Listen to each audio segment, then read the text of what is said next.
What's going on, guys? Welcome back to another episode. Got a great one for you this evening because it's another subscriber pick. Yeah, I really enjoy doing these. And tonight we're going to be reviewing a fragrance whose bottle can also be a baby rattle. Yeah. Spicebomb, Nightvision, Eau de Parfum. So do I think it's a dud or a stud? Stay tuned to find out. Cue that intro.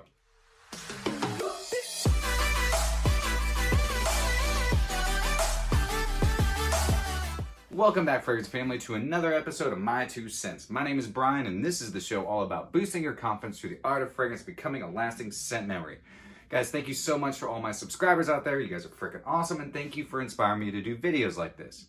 It means so much to me. And if you're new to this channel and you like talking about all things related to fragrance, then you are in the right spot. Do me a quick favor, hit that subscribe button down below, hit that notification bell, throw me up one of these, and drop me some comments down below. I look forward to getting to know each and every one of you. So we have another subscriber pick, and this one comes from Music Hunters. So Music Hunters, if you're watching, thank you so much for inspiring this video. So what do I think of Viktor & Rolf Nightvision? Before I answer that, I've got to say something.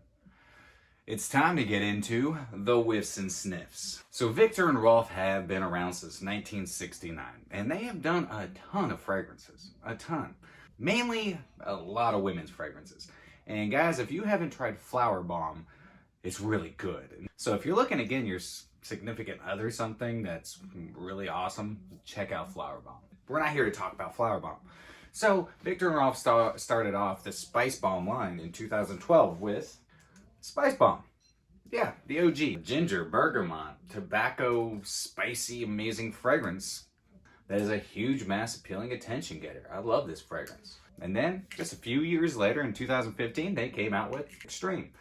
Yeah, everybody talks about this one. And it's well-deserved. This is an amazing fragrance. But, in 2019, they came out with, not this one. They came out with Nightvision, Eau de Toilette, which didn't really do it for me. And a lot of other people out there. Now, it's not a terrible fragrance, but we'll get into that in a second. And then in 2020, Viktor & Rolf listened to everybody, and they put out Spicebomb, Eau de Parfum, which is basically the more rounded, better, big brother of the Eau de Toilette. So the Eau de Toilette, so let's talk about that real quick. The Eau de Toilette isn't a terrible fragrance. It's not like the worst fragrance I ever put my nose on. I do know quite a few people who actually really enjoy it. In fact, I gifted my bottle that I had to a friend of mine because he really enjoyed it, and I got the Eau de Parfum, and I didn't want the Eau de Toilette to just sit on my shelf and not get used because I wasn't a big fan of it, so I gifted it off, and he's still wearing it, still loves it. The Eau de Toilette, the biggest issue with it is that the notes just never seem to find themselves. Like, they all the notes just kind of their own direction. They never meld together properly, and it just seems kind of botched together. But if you like the Eau de Toilette, then yeah, definitely rock it, because that's all that matters. Now, when they came out with the Eau de Parfum, man, I was actually very impressed because they listened. They went back to the drawing board and made the green ambery fougere really good. Not great, but really good. So let's go ahead and pull the pin on this bad boy and get to spraying. So I am wearing fragrance because I'm doing some testing this evening, so we're gonna go on a card. The one thing, the Eau de Toilette, like I said, the opening, it was just like, it didn't make sense to me. It was just kind of botched together, and again, the notes just never melded together properly, which there are some fragrances that I believe perfumers actually put out there that have what I like to call the Barney Stinson effect. So it's legend, wait for it, dairy. Yeah, sometimes it just takes some time for all those notes to really combine and make the fragrance what it is. And sometimes I think perfumers purposely do that. I like it, but the Eau de Toilette, it just never did anything for me. It just never caught up. The notes never caught up with each other. But the Eau de Parfum, they did something. So here are the notes right here. It's a very large note breakdown. Very large.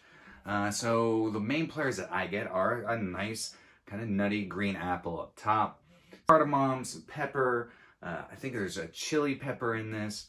It's got this really nice spiciness up top, which it is, you know, it's carrying that Spicebomb DNA.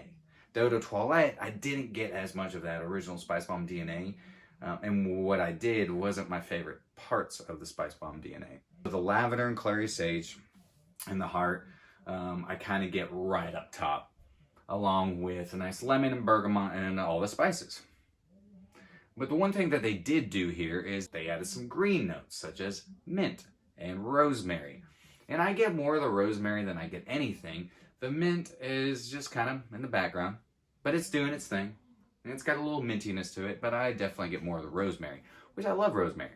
And the nuttiness that I'm getting up top with that green apple is coming from some of the base notes, which are going to be pistachio. It's a superfood, guys. Duh. And I love the pistachio note. It's got this like salty green nutty facet to it. So balsam fir gives it a little bit of a balsamic and forest backbone to it. A foresty. I don't even know if that's a word. Foresty? Forestry. I know forestry is a word. Anyways, a green facet to it. And once it fully dries down, you're gonna get that cedar and labdanum, just to give it like kind of a little bit of a leatheriness touch to it. Not too much, but it blends very well with the patchouli and also Peru balsam. There's that balsamic note yet again. Overall, I think it's a really good fragrance. The one thing that I wish that they had done is kind of made it a little bit more green. If you really tend to lean towards kind of sweet, spicy, yet slightly green fougères, then this is a great fragrance for you. Lavender and sage do a really good job of creating this more younger gentleman fougère. It's definitely a much more modern take on a fougère. So I don't really like to wear this too much in the colder weather, just because it gets it's a little too much. It just doesn't work as well for me. It becomes a little bit more like the Eau de Toilette all of a sudden. I don't know why, but it does really well in the spring and summer. The heat really helps jump off your skin more. It's got really good performance. I get 8+ hours out of it, and that's on my skin. You know, if you are looking for a semi-sweet, citrusy, semi-green, balsamic fougère, this is a great fragrance for you. Like I always say, test drive it. You can definitely go to your local department stores, get yourself a sample. I really like it. I don't think it's great, but I think it's really good. This is what I wear when I'm going hiking, going outdoors, just running around town. I don't tend to wear it on dates, though. Mass appealing, it is. I don't know why I just sounded like Yoda, but it is mass appealing. Women, I actually bought this because a bunch of my fragrance ladies were like, oh, you got to get your nose on this. We love it. It smells so good on men. And they don't just try to sell me stuff. They're like, wow, we don't even know what to give Brian. Like, what is he? He's going to come in here and what we're going to suggest, he's going to be like, nah. Because they know that I love fragrances and I'm very passionate about it. But I was really happy to pick this up. And it has garnered me attention.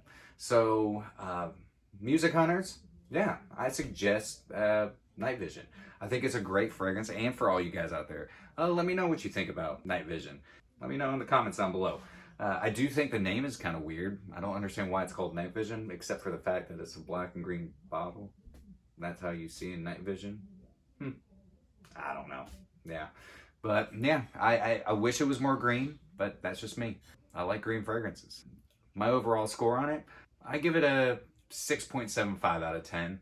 It leans more towards 7. I don't reach for it as much as I probably should, but I just have so many fragrances. And but when I have worn this, it does everything that it needs to do. It's a mass appealing designer fragrance. There's my review on Nightvision Eau de Parfum. Do I think it's a dud or a stud? I think it's right in between. It's not a stud. It's definitely not a dud. But yeah, find out for yourself. Test drive it. I'll leave in the description below where you can find samples of it. And remember, guys, you're stinking beautiful. I'll see y'all tomorrow. And until next time, happy scent trips.